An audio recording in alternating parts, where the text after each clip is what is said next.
Hi, I'm Dr. Stuart Cox. And I'm Dr. Jared Norman, and we're with Nevada Spine and Disc. We'd like to give you a chiropractic tip.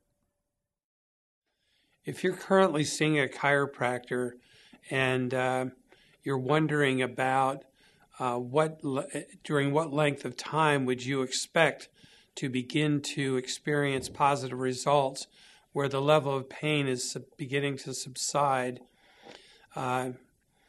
I would recommend to you as a chiropractor that unless you've been involved in a rather serious accident, that typically with, I would say, 80 to 90% of patients who go to a chiropractic office will begin to see positive results within 2 weeks.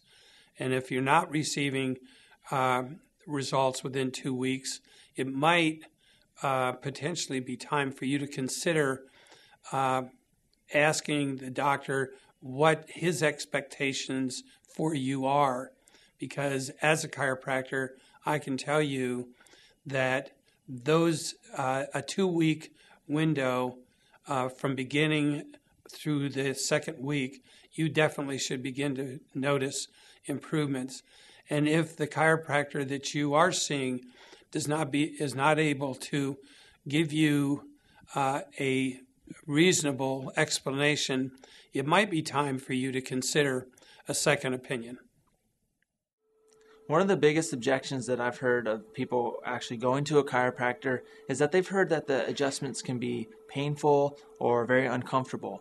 If that's a concern or an objection that you have, then I would recommend finding a chiropractor that utilizes a computerized form of adjusting called the Pro Adjuster.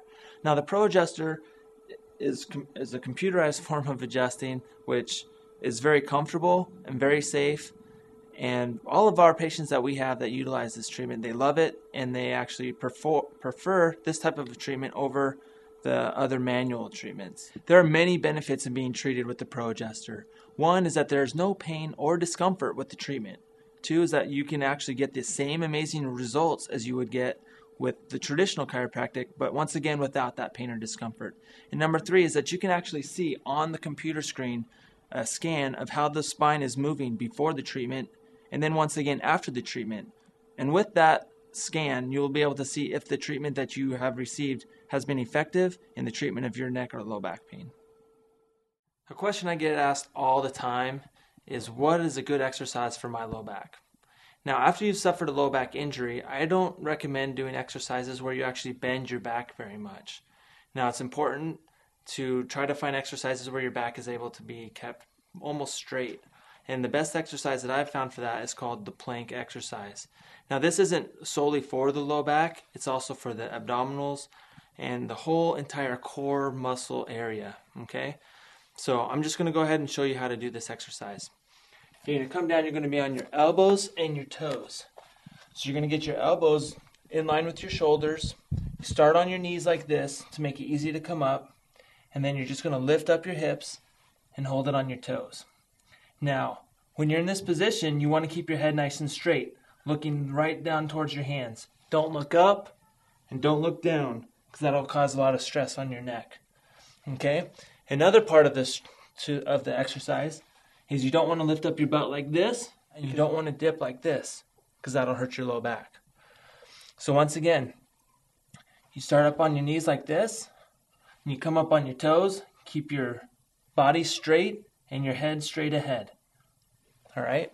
And that's how you do the plank exercise and strengthen your core muscles to really just stabilize your low back and keep you from having this injury come back again in the future. With this exercise, you want to be able to hold it as long as you can. Work up to where you're able to hold it for at least a minute, and that's when you know that your core muscles are much stronger. If you've liked what you've heard and you'd like to know more, visit us at stopthebackpainnow.com.